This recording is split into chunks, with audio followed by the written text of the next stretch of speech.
네, 안녕하세요. 어깨 근육학에 대한 부분부터 시작을 해볼 건데요.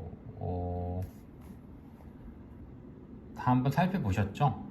살펴보신 줄 알고 시작을 해볼 거고, 뭐, 어깨에 대한 타겟 머슬 정리라고 뭐 말은 거창한데, 별거 아니고요. 관점 1부터 관점 5까지 해서 이게 전부는 아니고, 제가 생각한 것 중에서 조금 추려본 내용이라는 점을 잊지 않으셨으면 좋겠습니다. 시작해 보겠습니다. 1부터 시작을 해볼 건데, 회전근개 기능은 구체적으로 뭐가 있죠?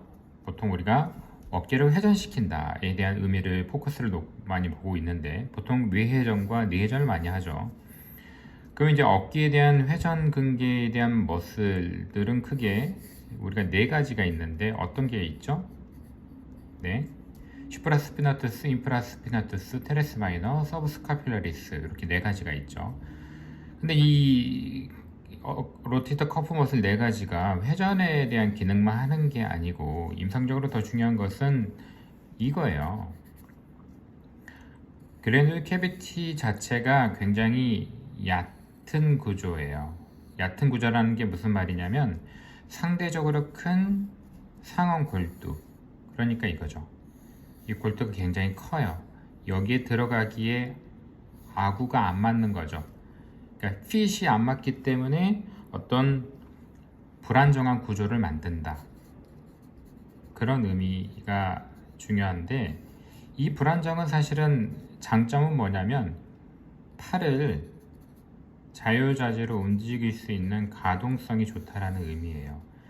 대신 안정성은 떨어진다라는 의미고요.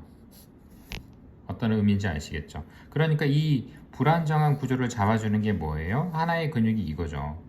로테이터 커프 머슬이라는 거예요. 그게 좀 중요한 관점이라는 거예요. 그러니까 우리가 재활에 대한 관점을 생각할 때 어깨에 대한 안정화 구조물에 대한 뭐 다양한 운동에 대한 접근을 하시는데 로테이터 커프 머슬들에 대한 운동법도 굉장히 중요한 부분이라는 것을 설명을 드려본다라는 거죠. 로테이터 커프 머슬에 대한 뭐 근육이 어떻게 붙어 있는지는 뭐 제가 뭐 일일이 다 열거하기엔 좀 시간 관계상 생략은 하고 다 텍스트에 다 나와 있는 내용입니다.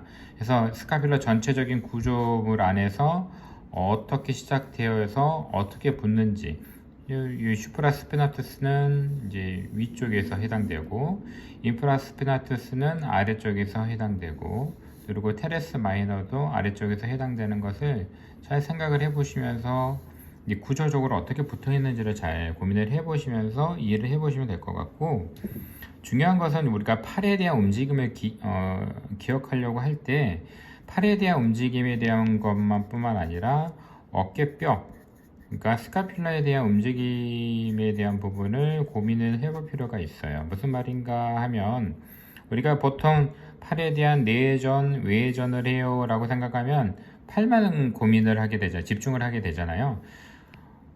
물론 이제 팔에 대한 움직임에 대한 가동성도 생각해야 되는 부분도 맞지만 팔에 대한 움직임이 먼저 나오기 전에 어깨에 대한 움직임이 먼저 나야죠. 그게 이제 어깨뼈에 대한 움직임인 거고, 어깨뼈가 이제 만약에 인터널 로테이션 된다, 그 얘기는 결국에는 레터럴 보더가 어느 쪽으로? 앞쪽 방향으로 움직인다.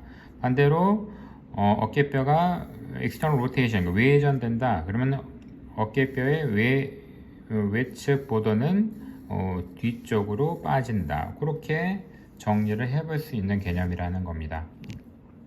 두 번째 관점은 좀